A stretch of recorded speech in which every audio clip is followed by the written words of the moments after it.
o amor que faz mudar o mundo. Eu ouvi só uns dois amém. Tem alguém aqui comigo? Aleluia. Sabe, galera, nós estamos vivendo uns dias em que nós precisamos ouvir a voz do Senhor. Amém? Nós precisamos ouvir a voz do Senhor para este tempo. Estamos vivendo um tempo de caos. Aleluia. Quantos dizem um amém? Amém. É isso aí. Quando nós vivemos um tempo de caos, sempre o Senhor levanta vozes. Sempre o Senhor levanta uma voz, o Senhor levanta vozes para aquela geração. Sabe, se você analisar, quando você pega o Antigo Testamento, você vai ver a vida de José. Você sabe que Deus está avisando para ele que vai vir um caos sobre a terra. José vem com uma voz que o Senhor dá aquele dom para ele, e ele começa então a direcionar aquela geração, a nação do Egito, para que eles não passem por uma situação como aquela, porque Deus levanta uma voz. Quando você vê Neemias, quando ele vai reconstruir os muros de Jerusalém que estão destruídos, aquela nação, daquele instante em diante, poderia não mais voltar a existir. Mas Deus levanta uma voz. Neemias é uma voz daquela geração, e ele começa a reconstruir os muros em meio ao caos. Você entende isso? Você entende que de tempos em tempos Deus está levantando uma voz ou vozes? Quando você vê Noé no meio daquele caos que estava aquela terra naqueles dias, Deus levanta uma voz: olha, eu vou fazer isso. Então Noé, prepare uma arca. Deus levanta uma voz para dizer o que vai acontecer. Quando você vê o povo de Israel sendo afrontado pelos filisteus, Golias sendo o principal guerreiro dos filisteus, aquela geração inteira com medo, aquela geração que ungiu Saul, né? Viu Saul ser ungido, mas aquela geração inteirinha está com medo de um guerreiro. Mas Deus levanta alguém que tem o quê? Uma voz. E ele levanta essa voz, Davi, no meio do caos, ele diz assim: quem é esse incircunciso? Vai enfrentar o exército de Deus vivo? Vou repetir muito isso durante essa pregação. E vou dizer uma coisa: quando você começa a ler em Gênesis, no início, no capítulo 1 de Gênesis, nos primeiros versículos, você vai entender que a tradução fala que a terra é sem forma e vazia, mas se você for ao pé da letra, a terra é um caos. E aí, o que acontece? Vamos lá, gente. O que acontece? Deus dá forma. Através de quê? Uau! No meio do caos, Deus começa a falar para o mar ir até tal lugar, para a terra ir até tal lugar, e determina ordens em tudo, no meio do caos, mas através do quê? Da voz. Você precisa entender que no meio do caos, Deus sempre vai ter uma voz, inclusive a dele. E o que eu quero dizer nessa noite é para que Deus está levantando, está arrumando, está organizando o seu exército para esses dias. Glória a Deus. Está organizando o seu exército nesse tempo, nessa hora, e vai levantar vozes para essa geração, para esse tempo, para agora. E eu vou dizer uma coisa para você: se você entender que os céus estão começando, pelo que os céus estão clamando nesse tempo, qual é a canção que os céus estão cantando nessa hora, você vai se conectar com ele e vai começar a ser a voz dos céus na terra. Porque se você analisar, Isaías vê uma canção. Se você vê no começo, um dos evangelhos, eu me esqueci agora o versículo, você vai ver também que tem uma voz sendo cantada quando, se eu não me engano, é Zacarias que tem uma visão dos anjos cantando. É outra canção. Amém. De tempos em tempos eu creio que os céus estão cantando uma canção diferente. E quando os céus estão cantando uma canção diferente, é porque essa canção é para influenciar a terra. Agora é hora de nós captarmos isso, que os céus estão cantando agora, e influenciar a terra também. Amém. Glória a Deus. Será que tem alguém comigo? Será que tem alguém entendendo o que está acontecendo agora? E é hora da igreja cantar as mesmas coisas que os céus estão cantando. Não estou falando para você repetir sempre a mesma canção no culto, não é isso que eu estou querendo dizer, não. Mas eu estou dizendo que você precisa estar alinhado com aquilo que Deus, aquilo que os céus estão dizendo neste tempo.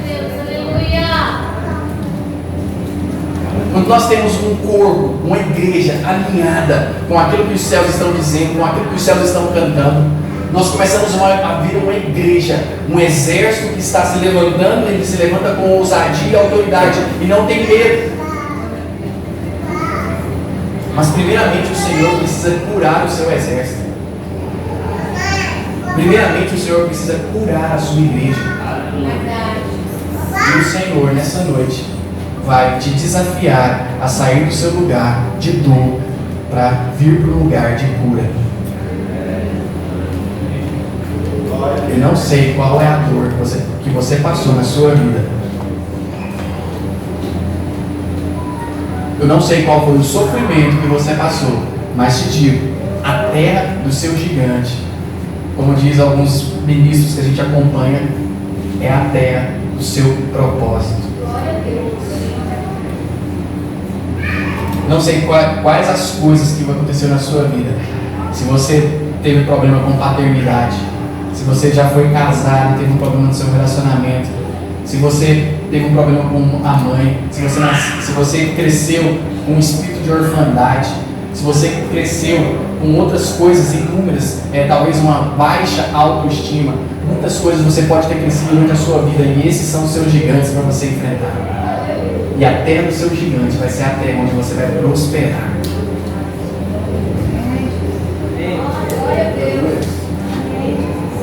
Quando Davi enfrenta Golias, é a terra onde ele ia se tornar rei. Sabe, irmãos, o que você tem enfrentado, quais são as suas maiores dificuldades na vida? Talvez você passou fome. Eu te digo, se você tem traumas no seu coração, dores no seu coração por causa disso, eu te digo, você vai reinar neste lugar. Se você confiar no Senhor.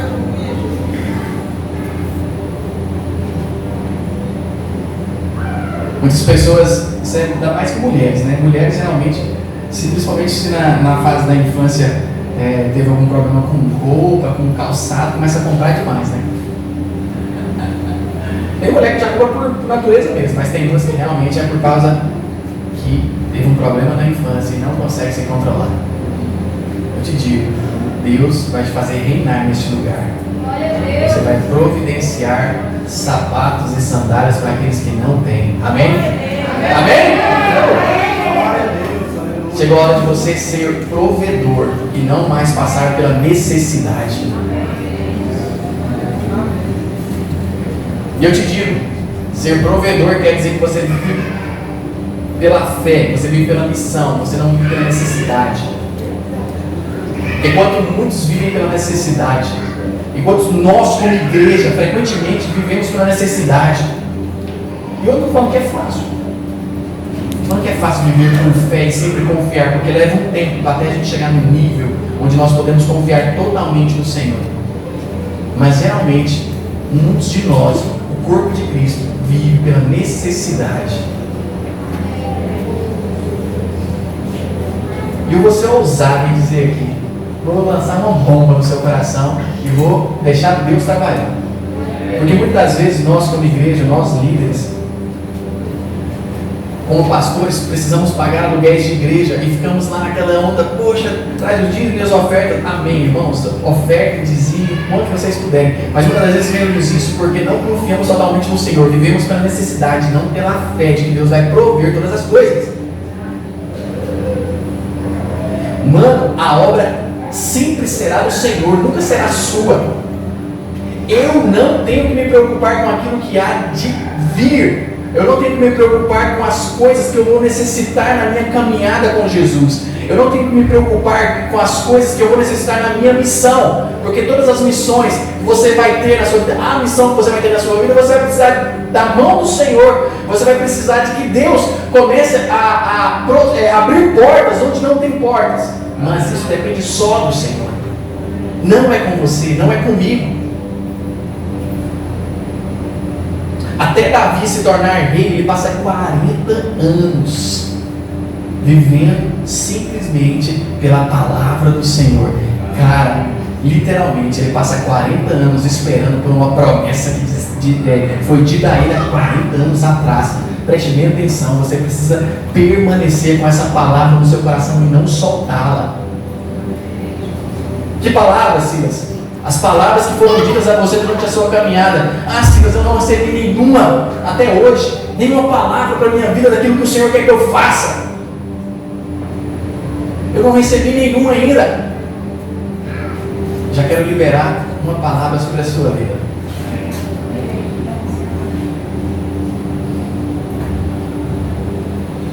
Que você vai fazer obras maiores dos que as que Jesus fez.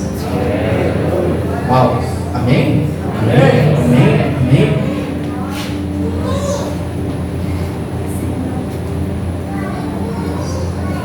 Se você não recebeu uma palavra, hoje Deus vai falar no seu coração de forma profunda. Sabe, como eu disse que Deus precisa curar o seu exército, uma das palavras que Deus colocou no nosso coração, nós como igreja da cidade, nesses dias, foi sobre que nós vamos estar andando, indo atrás das ovelhas perdidas da casa de Israel. Ou seja, aqueles que já estiveram no nosso meio e hoje estão fora do corpo, estão longe, estão fora do aprisco. Ou seja, nossos irmãos que são os filhos pródigos. Porque a palavra desviado não é o título que Deus deu para eles, e sim filho pródigo. Se você fala desviado daqueles que estão lá fora, meu amado, isso não está na Bíblia. Mas um filho pródigo está lá fora.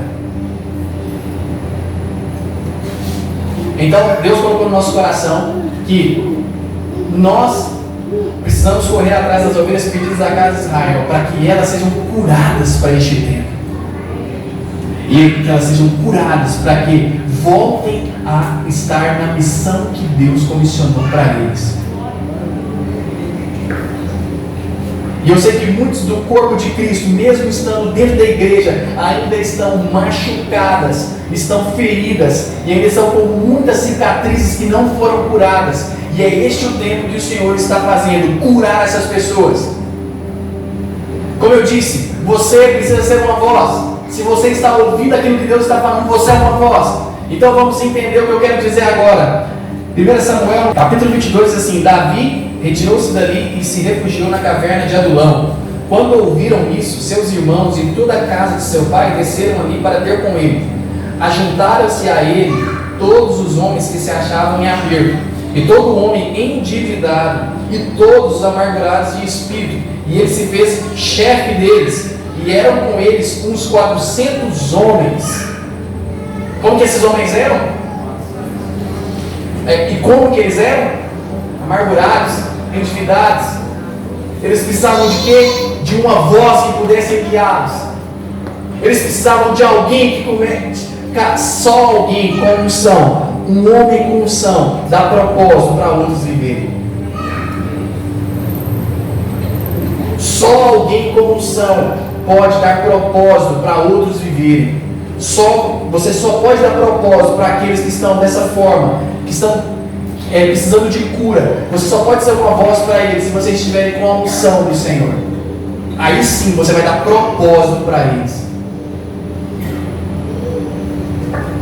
Davi vê aquela galera ali toda cheia de problemas e ele começa a ser uma voz: venham que tem algo em mim que eu quero repartir com vocês, e isso vai dar um propósito para vocês. Sabe, se você analisar toda a vida de Davi, você vai saber que ele é o rei.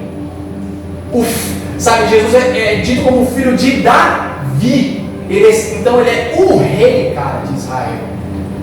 Abaixo de Jesus, então ele é o que mais influenciou. Então, se ele é o rei, cara, é porque ele tinha algo poderoso. Se você ver que toda a história de Israel é baseada num homem que foi ungido, e ele começa, toda a história da época de Davi, a partir de que quando Davi é ungido, e ele então levanta um exército a partir de homens que estão doentes. E o tempo de maior prosperidade em Israel, de maior relevância do reino de Israel, é a partir de um homem que pega homens endividados e sozinhos, amargurados, tristes, endividados. Fala. Como que você está nessa noite? Como que está o seu status hoje emocional? Como que está o seu status com Jesus? Como que está o seu status hoje no mundo? Como que você se vê, cara? Como alguém endividado? Como alguém triste, amargurado? Ou como alguém pronto para ser uma voz? Te digo, mesmo que você não se sinta pronto para ser uma voz, eu digo para você, você pode ser a partir do momento que você tiver uma experiência única com o Espírito Santo, pois é Ele que capacita cada um de nós. É Ele que capacita cada um de nós. Não é a partir das suas habilidades. Não é a partir daquilo que você, da forma como você se olha. Não é a partir daquilo que os homens falam sobre você, daquilo que a sociedade fala sobre você. Não é a partir disso. Se você analisar aqui na história de Davi, quando ele vai chegar até onde Golias está, ele começa a perguntar: ué, quem é esse cara aí? Aí o próprio irmão de Davi começa a falar assim: quem é você, Davi? Vai cuidar das suas ovelhas. Pessoas próximas a você não podem determinar quem você é, mas a partir de Jesus que determina quem você é. Enquanto eles todos eram guerreiros de várias batalhas, Davi não tinha nenhuma batalha. E mesmo assim, eles não estão preparados. E Davi, simplesmente porque tinha uma palavra: você vai se tornar rei de Israel. Quando você tem uma palavra, cara, os momentos de dificuldade, os momentos de caos é que te sustenta para você fazer coisas incríveis que outros não vão fazer.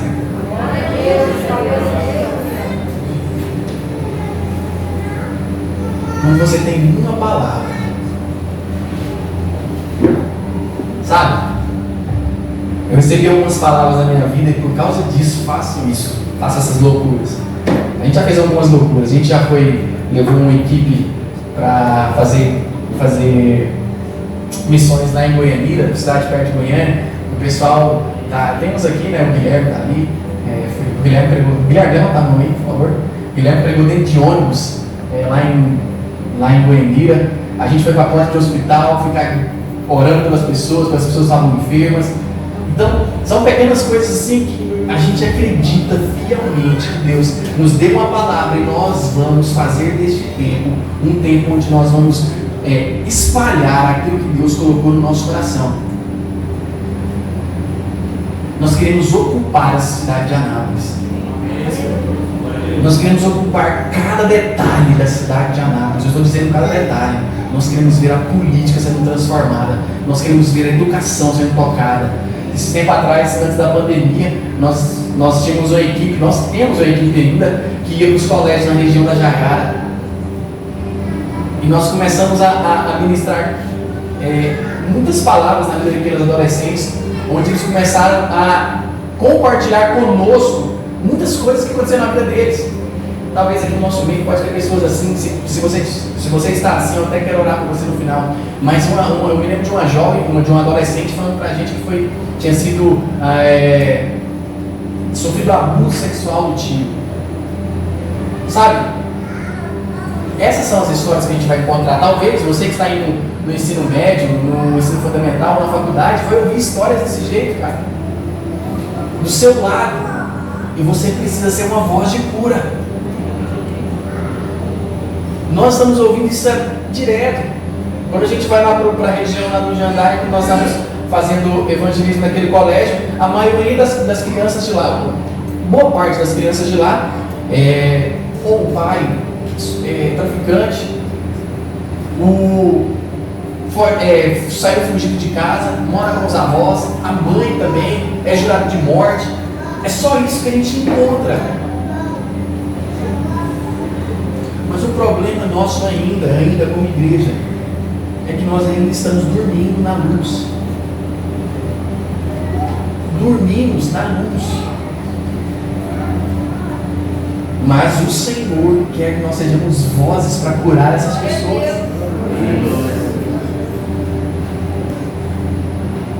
Talvez você, como Gideão, cara, é o menor na casa de seu pai, talvez mora no bairro mais afastado da cidade de Anápolis, mora na cidade de Anápolis, que é no centro-oeste do Brasil, mas é simplesmente uma cidade que está entre Brasília e Goiânia. Moramos no estado de Goiás, onde o pessoal fala porta, fala porta, e as pessoas criticam. Ou você mora no Brasil, que dizem por aí que é um país de terceiro mundo, mas e daí? Gideão foi levantado para fazer um exército prosperar só com 300 homens. Não quero saber de onde você veio, mas digo a você que você precisa olhar para o Deus que você é filho.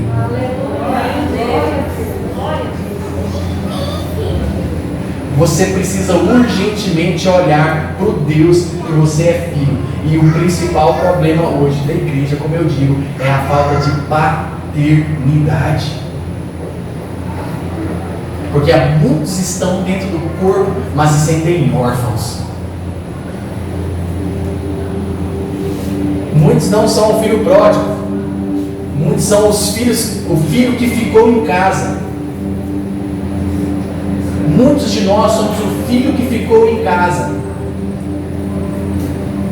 O filho que não entende a paternidade.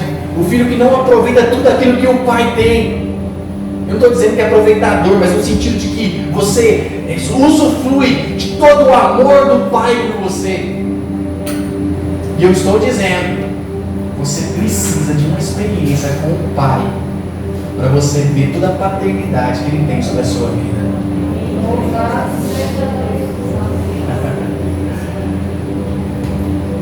Você se sente órfão? Não tenha vergonha. Fale com ele. Eu me sinto órfão. Fale com Jesus, fale com o Pai. Eu me sinto órfão. Você vai ver todo o amor do Pai sendo derramado sobre a sua vida. Muitos têm problema de relacionamento. Muitos têm problema de relacionamento com os amigos. Muitos têm problema de relacionamento no casamento. Porque toda a estrutura dele foi baseada no que as pessoas dizem sobre ele. E não sobre aquilo que o Pai está dizendo sobre ele. Quando vocês passaram por isso? Eu já passei, cara. Eu já passei. E passo ainda frequentemente quando o inimigo quer colocar no meu coração algo que o Senhor não plantou. Algo que o Senhor não plantou. Como diz aquela parábola, né? O agricultor foi lá e plantou o trigo, aí quando é fé, à noite veio o inimigo e plantou o joio. Você está doido? Você não plantou isso. O pai não plantou isso, mas queria nascer no seu coração. Frequentemente quer nascer nos nossos corações. Então é hora de a gente receber cada vez mais a paternidade de Deus. Amém? Sabe, do meio do caos surgem as vozes de salvação. Uau! Pense nisso. Você é uma voz de salvação, cara. Você pode se tornar uma voz de salvação para a sua família. Enquanto a sua família está um caos, seu pai querendo separar da sua mãe, o seu irmão briga com você, está saindo de casa. Uau! E você pode ser a voz do Senhor.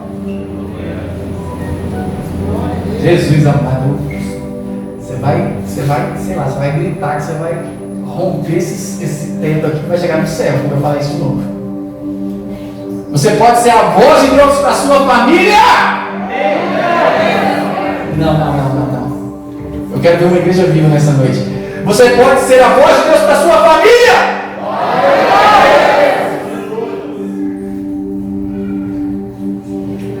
Tem uma história verídica de um príncipe angolano. Desculpa, é o Paulinho. Príncipe que está no Brasil. Mas não é daquele filme do Ed Murphy, Um Príncipe em Nova York. Só eu e os velhos, os mais velhos, né? Porque a gente está na fase dos 40 já. Lembra também, né? Boa. Tio, se ele botar o testemunho dele aqui, de como era a família dele, de como ele era, e de como ele é a voz hoje, que o próprio pai chama ele de pastor da família, você vai entender o que Deus faz. Glória a Deus. Porque dessas histórias aqui, como eu falo, eu sofri, tenho coisas dentro de mim que ainda precisam ser curadas. Falo com propriedade que eu escuto, eu sei muitas coisas da vida dele, que ele vai dizer para você literalmente o quanto ele passou por problemas dessa forma e hoje é uma voz para a família dele. Meu amigo, obrigado. Você pode se tornar a voz da sua família, mesmo que ela esteja por um caos neste exato momento.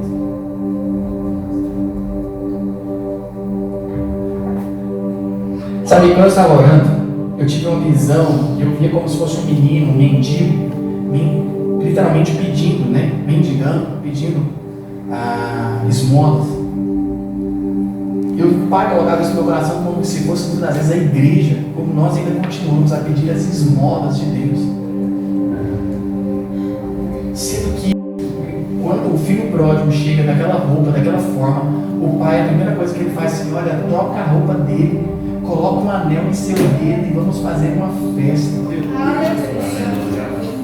Sabe o quanto nós temos essa mentalidade de mendigos, de filhos que parecem mendigos? Nós não vamos ver a plenitude do Senhor sobre nós.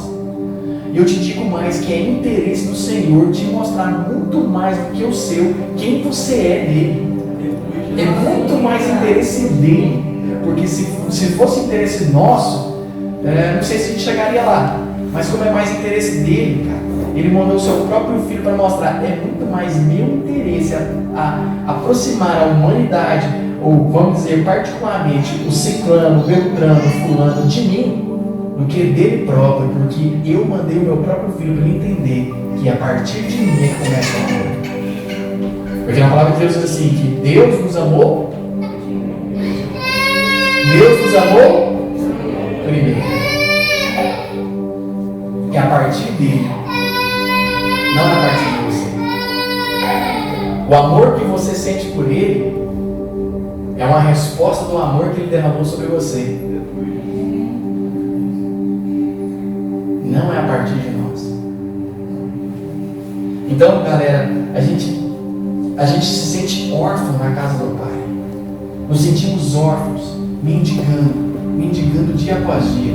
Muitas vezes vivemos uma manifestação do Senhor e achamos que aquilo ali a gente continua tentando mendigar aquilo ali como se Deus não pudesse derramar algo muito maior e algo novo ainda. Deus pode derramar algo muito maior, algo novo sobre você e sobre mim. Glória a Deus!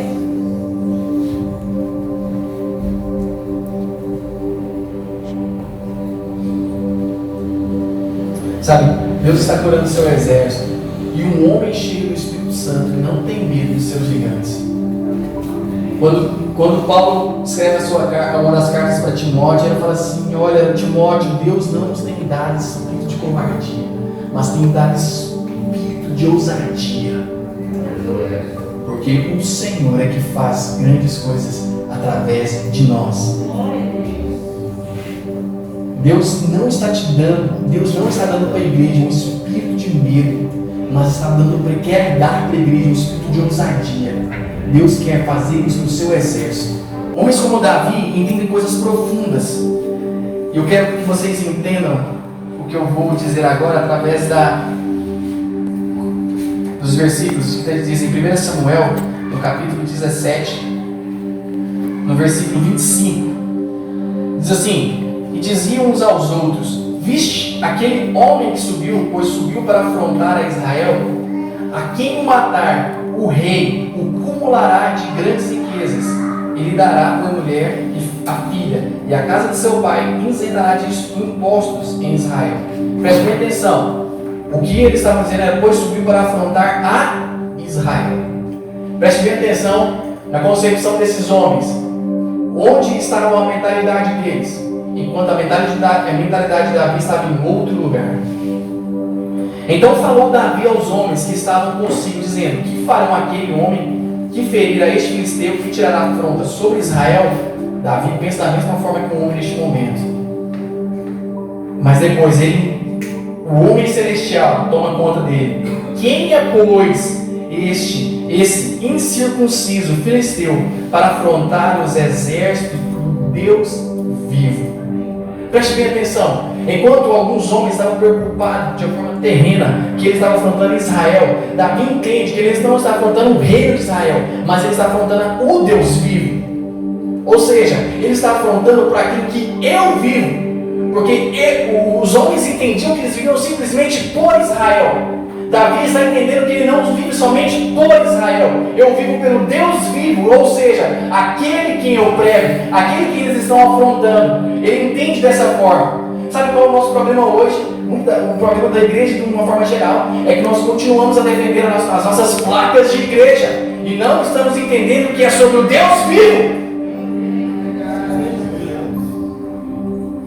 Enquanto a nossa luta sempre será pela minha placa de igreja, pelo aquilo que a minha igreja faz, mas não é a sua igreja, não é a minha igreja, é a igreja de Jesus, é só uma igreja, não existe duas igrejas, não existem três igrejas, existe só uma igreja, e é só o corpo. E esse exército que Deus está curando, está entendendo que é a partir de uma só igreja. Estamos levantando um só corpo, porque Jesus falou para que, na oração dele, que eles sejam um, para que o mundo creia que você me enviou. Enquanto nós estivermos com os nossos corações feridos e não entendermos que somos só um só corpo, só uma igreja, o mundo não vai crer que Jesus foi enviado. E esse é o tempo de ousadia que nós estamos declarando sobre a cidade de Anápolis, para que a igreja seja somente uma. Eu sei que vai ser uma tarefa difícil, viu, galera? Mas é isso que Deus nos comissionou. É isso que Deus nos comissionou. E eu vou te provar de uma forma que você vai entender que Deus está querendo uma só igreja, mesmo que ela seja de uma diversidade de estilos, mesmo que tenha várias congregações, mas que nós no coração sejamos um. Abra sua Bíblia em Atos dos Apóstolos, no capítulo 2.